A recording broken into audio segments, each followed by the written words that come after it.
intermarat. This day our daily bread, and to the republic for which it stands, and by the power invested in me, I pronounce us ready to eat. Amen. I remember when I was a child, I begged my mother for months to buy me the VHS tape of the movie Sister Act as a Christmas present. I was very happy when I opened the gift that Christmas day. Since then, I have watched the movie so many times that I cannot count. I still clearly remember the scene where Dolores Van Cartier walked into the convent with a sparkling sequin outfit, then suddenly sang My Guy, making the nuns astonished.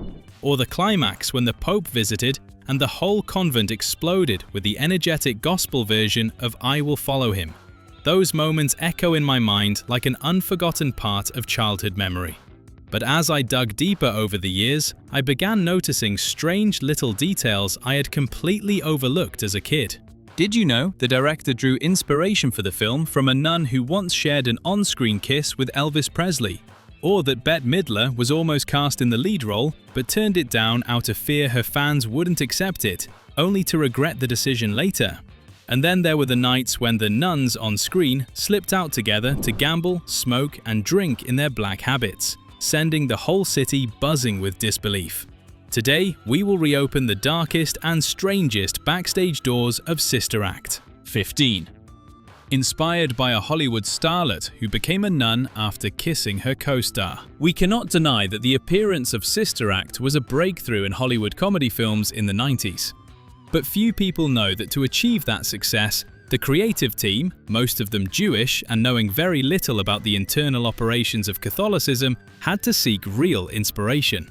Before Bette Midler left the project, Paul Rudnick went to the Regina Lourdes Abbey in rural Connecticut, where the old stone walls and echoing bells created a quiet atmosphere far from the glamour of cinema. There, he found the story of Mother Dolores Hart, the actress who once caused a sensation when she kissed Elvis Presley on screen in Loving You in 1957. Only 24 years old, she suddenly gave up her brilliant career and entered religious life for real at this very abbey, living the rest of her life as a Benedictine nun. Rudnick did not meet her directly. She lived in strict seclusion, but he exchanged letters with Mother Dolores and collected details through other sisters, letting that spirit seep into the script. Although she left Hollywood early, she still keeps her status as a voting member of the Academy of Motion Picture Arts and Sciences to this day, a strange connection between two worlds. Her later advice to Rudnick, do not make her too religious, helped the film avoid an artificial moral tone and remain cheerful and accessible. 14. The studio once wanted Dolores to have a romantic relationship. Every time we see Dolores on screen, with her radiant smile, echoing voice, and her nun's habit flying in the wind, we easily assume that Hollywood simply let her shine freely. But in reality, in the 90s, studios always worried that lacking a romantic angle would make audiences turn away. Before Whoopi Goldberg officially took the role, the script was revised many times to add some romance for Dolores. Sometimes it was a love story with a witty detective investigating a theft at the convent. Sometimes it was a young, handsome priest gradually drawn to her charm. Those ideas were discussed in closed meeting rooms in Burbank amid cigarette smoke and cold coffee, because Disney believed that a comedy about nuns without some romance would be hard to sell. They feared that audiences, especially female audiences, needed a Hollywood-style happy ending, a hug, a kiss, or at least a love-struck gaze between two characters. However, the deeper they explored the idea, the more they realized it clashed too strongly with religion. A Catholic nun having a romantic relationship with a priest or a detective could easily provoke controversy, even harsh criticism from the Catholic community, a group already sensitive about how Hollywood portrayed convents. In the end, after many tense debates, they dropped everything. Dolores remained pure, without needing romantic love to shine. That decision helped Sister Act become more authentic and accessible, letting the laughter come from music and sisterhood instead of old and stale motifs. 13. The film began shooting without a completed script. Few people know that when the crew of Sister Act started filming in September 1991, the script was still not completed.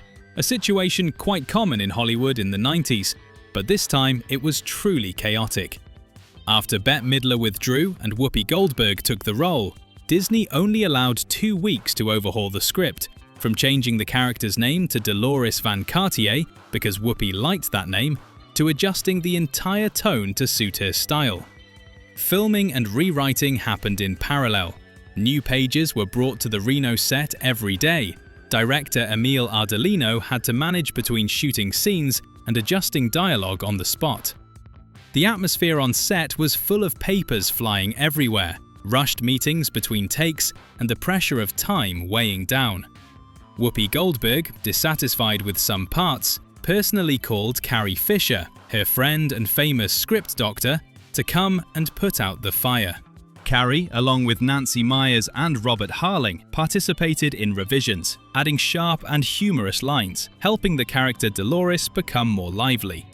The original screenwriter, Paul Rudnick, seeing his work no longer resembling his own child, requested to use the pen name Joseph Howard in the credits, a quiet but meaningful decision.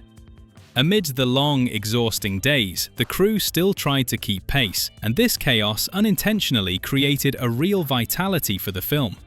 Finally, when the word "cut" echoed for the last time in December, they had a completed work, thanks to silent efforts behind the scenes. 12. The nuns drank alcohol, smoked cigarettes, and gambled after filming hours. If in the film we see the nun Whoopi Goldberg leading the choir with an echoing gospel voice, while the other nuns quietly prayed under convent candlelight, then it may be surprising to know that behind the scenes, the nuns on screen had strange hobbies as well.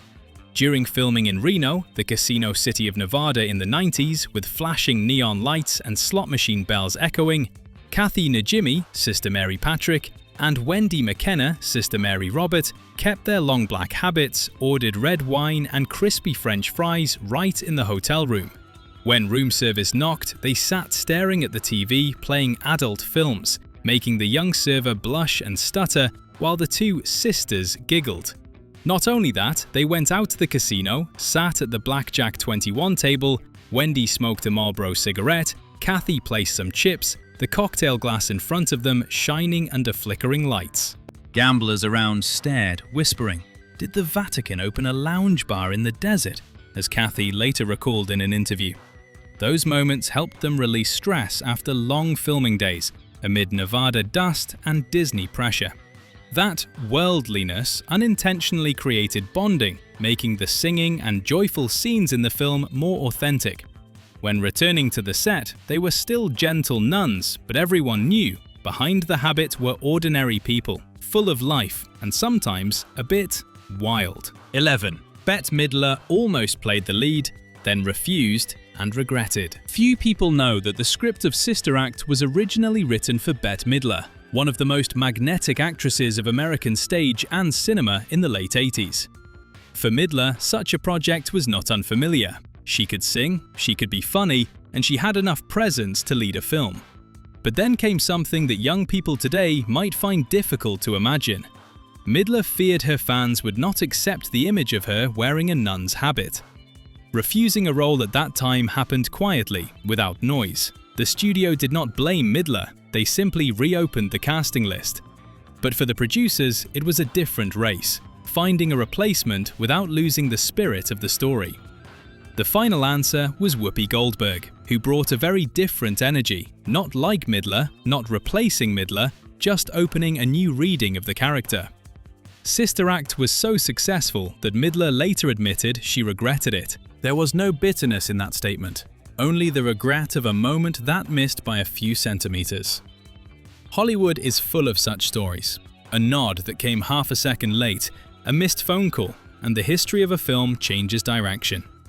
The interesting thing is that even though Midler did not participate, audiences still associated Sister Act with her era, as if the film still belonged to that generation. 10. Sister Act turned Whoopi into the highest paid actress in Hollywood.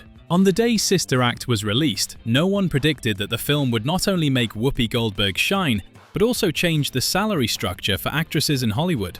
Before that, the highest pay mostly belonged to male actors. Female actors, even famous ones, were still assumed to have a lower cost. Whoopi entered negotiations for the second film in that context, and she chose a completely different method, not asking for more, but using strategy. She asked Disney to release Sarafina in the United States, a South African film about apartheid history that Disney had no plan to distribute. The request sounded strange, but it forced the studio to negotiate more seriously, and when the second film was approved, Whoopi became the highest-paid actress at that time. No one called it a victory, only a small shift in the industry, but younger people later looked back and called it a power move. Call it whatever. The important thing is that it opened a door that few dared to knock before.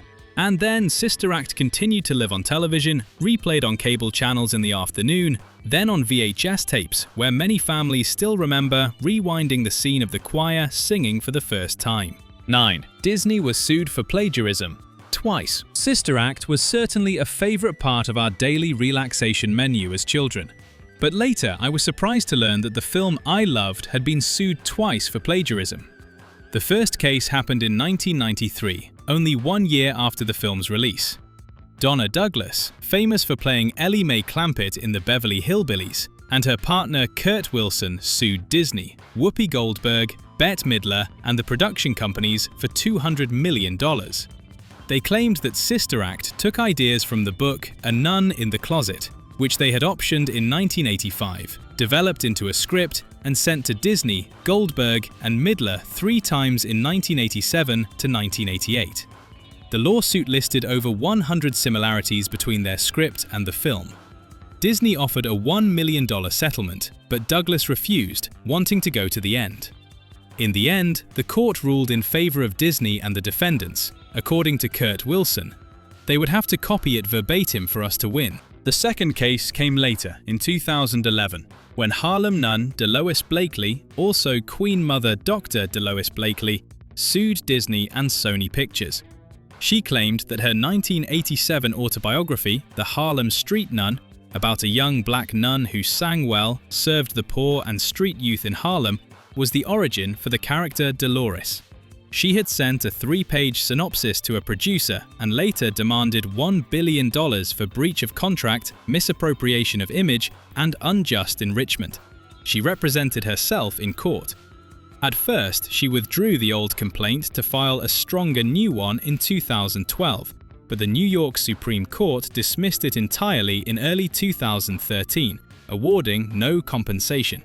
What is memorable here is not winning or losing, but how Sister Act went from an uncertain script, then became a cultural product, then became a legal object.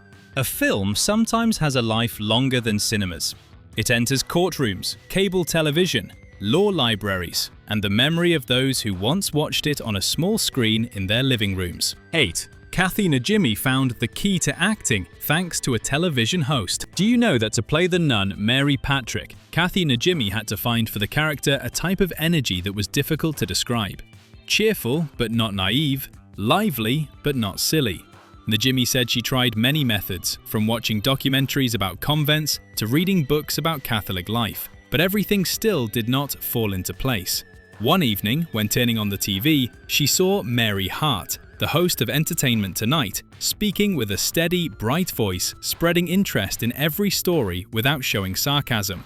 Najimy realized that was the key point. Innocence was not lack of knowledge, but pure joy toward the world. When she brought that voice into the film, Mary Patrick suddenly became a character who made the audience smile. Not the type of comedy that required loud laughter, but warmth that seeped into the scenes like breath. That was also the reason Mary Patrick was never turned into a stupid person, a type of character that comedy films often used at that time. Older audiences watching Sister Act often said, "I have met someone like that in church," and that was the greatest compliment for an actor. During breaks between scenes, Najimy still kept that demeanor, not flamboyant, not seeking attention, only gently talking with everyone. And sometimes, that attitude was what helped the character stand firm in the memory of the audience longer than the lines themselves. 7. Whoopi was angry at Disney to the point of refusing to promote. I still remember that every time Whoopi appeared, the whole theater burst into laughter, with her radiant smile, warm and distinctive voice, and the way she turned the convent into a lively stage. so I always imagined that the person playing this role must be someone pleasant in real life. But it turned out to be the opposite. Whoopi Goldberg had a very strong personality, straightforward and unafraid of confrontation.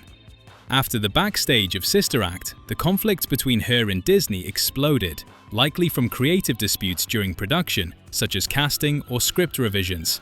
Those clashes made Whoopi so angry that she refused to participate in the promotional tour, the interviews, the large promotional events that the studio expected to boost revenue. She stayed home, did not appear on talk shows or red carpets, while other crew members were still busy. However, the film still became a major success thanks to word of mouth, rumors spreading from audiences who watched it and then invited friends and family to the theater. The revenue exceeded $231 million on a $31 million budget, becoming the unexpected hit of 1992. Whoopi's insistence, no concession, no chasing advertisement, unintentionally proved the natural appeal of the work. Amid the tense meetings in Burbank and pressure from the studio, she held her ground, like Dolores in the film, strong and unyielding. And thanks to that, Sister Act was not just a comedy, but also a testament to the power of authenticity, even when backstage was full of storms. 6. Wendy McKenna did not sing for real, but Whoopi did. I know that anyone who watched the scene where Sister Mary Robert, Wendy McKenna, sang for the first time in the convent, a high, emotional voice that made the whole choir silent, would marvel at that voice. Many people even became enamored with that singing and believed that Mary Robert possessed that gifted voice, a burst from a shy girl into a gospel angel. But backstage, the story was different. Mary Robert had a very soft and light-speaking voice, but lacked the power to sustain gospel-style singing. To keep the film's music from falling flat, the crew decided to have Andrea Robinson, a studio vocalist, dub the entire singing part. This method was very common in Hollywood at that time. It was just not mentioned much because audiences were accustomed to the illusion that everything on film is real. The opposite happened with Whoopi Goldberg. She did not have a professional singing background, but she sang her entire role for real. She practiced vocalization, breath control, and conducting gestures to match the choir so that when entering the singing scenes, everything was still aligned with the musical track. The combination of Robinson's dubbed voice, Goldberg's real voice, and the gospel arrangement made many older audiences recall church ceremonies of the 60s to 70s, when singing did not need to be perfect, only sincere enough to fill the space. And perhaps for that reason, whether someone sang for real or not, the audience's memory still lay in the moment that voice burst out, like a small secret that the film preserved for its viewers. 5. The nuns' costumes were completely wrong, but nobody cared. If watching carefully, audiences knowledgeable about Catholicism would immediately realize that the nuns' costumes in Sister Act were not entirely accurate. The film said that the nuns belonged to the Carmelite order, but real Carmelites have different costume forms, especially in the headpiece and colors. In the film, the costume design was simplified for screen suitability, creating a clear black and white contrast so that when the choir stood in rows, the image had greater visual depth. Mary Robert was a rare character treated correctly. She was still a novice, meaning the costume was lighter and not a full habit like the nuns who had taken final vows. But the noteworthy thing is that audiences did not care. At the time the film was released, the question of right or wrong regarding religious costumes was not something viewers paused for. For older Americans, the image of nuns on screen was tied mainly to memories of parochial school, church hospitals, and Sunday ceremonies, not academic research about religious attire. The film's religious advisors also did not object. They accepted the adjustment as a compromise between authenticity and performance. And perhaps that kept Sister Act from falling into excessive solemnity. Wrong costumes were sometimes right for cinema because they helped audiences recognize characters in a single glance, something that stage and screen always needed. 4. Harvey Keitel had a year of destiny with nuns. The year 1992 for Harvey Keitel was a strange circle of sin, faith, and nuns. In Sister Act, he played Vince LaRocca, a mafioso chasing a witness who happened to hide in a convent. Keitel did not overact, did not turn the role into a joke. He kept the seriousness of a man used to living outside the law, but forced to appear in a story with a church-like tone. That small rhythm was enough to make the audience laugh because of the contradiction, but it still had depth. Also in that same year, Keitel appeared in Abel Ferrara's Bad Lieutenant, the film that swam straight into darkness. Priests, eroded faith, sin and redemption placed in a grey New York setting. Those two extremes came in the same year, making some critics jokingly say that Keitel stood between two doors. One door of absolute sin and one door of religion expressed through singing. Older audiences still remember 1992, not only because of the film titles, but because Hollywood at that time still dared to stand between two extremes, without fearing that audiences would be confused. There were no content warnings, no strict audience segmentation, only one simple thing. The story was the center. Keitel walked between those two extremes, and sometimes that contrast gave Sister Act its own color. Soft but not shallow, humorous but not naive. 3. The work was adapted into a musical. Not every film has enough life force to return to the stage after going through cinemas and television. Sister Act did. In 2011, the musical opened on Broadway and revived the story in a way the film could not. Choir scenes were expanded, arrangements were longer, and actors had the chance to hold high notes longer on stage. Patina Miller emerged from that production, seen as the one who approached Dolores in a more modern way, but still kept the warmth of the film. The interesting thing is that Whoopi Goldberg did not play the lead role again, but returned to the West End to play Mother Superior. That role change was not to renew anything, but like a greeting by the person who once opened that door 20 years earlier. Viewers who once watched the film on VHS in their living room now brought their children, even their grandchildren, to the theatre, like passing down an old memory to a new generation. Broadway at that time did not lack adaptations, but Sister Act stood firm because it did not only tell a good story, but also had a parish quality, something many Americans could recognize from their own lives. Church services, choirs, small communities where everyone knew each other. And perhaps that was why the musical was not a brand revival, but a new life cycle of the story. 2. The soundtrack created a cultural shock. Sister Act may have been a comedy about nuns, but what made it live long was the music.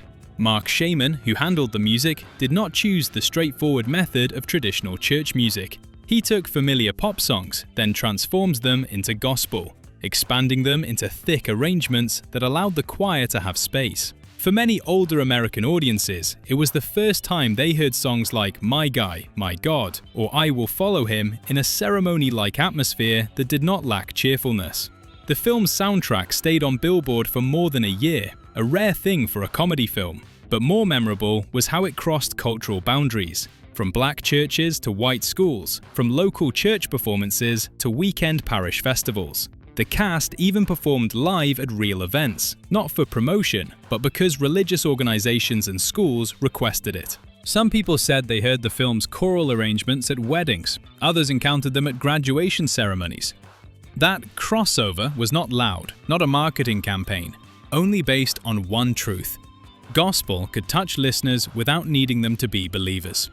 For me, Sister Act was not only a film, it was a time when old songs were rediscovered in a new context, not destroying tradition, only expanding it a little. 1. The film earned $231 million from a $31 million budget, then dominated the VHS era. Sister Act was released in the crowded 1992 film season, competing with heavy titles like Batman Returns, Lethal Weapon 3, and Basic Instinct. No one expected a film about nuns and a choir to break into the box office chart. But with a $31 million budget, the film ended its theatrical run with $231 million worldwide, becoming one of the most successful films of the year. However, the real life of Sister Act began after it left theaters. When entering the VHS era, which many families still rented from video stores for the weekend, Sister Act became the most rented tape of 1993.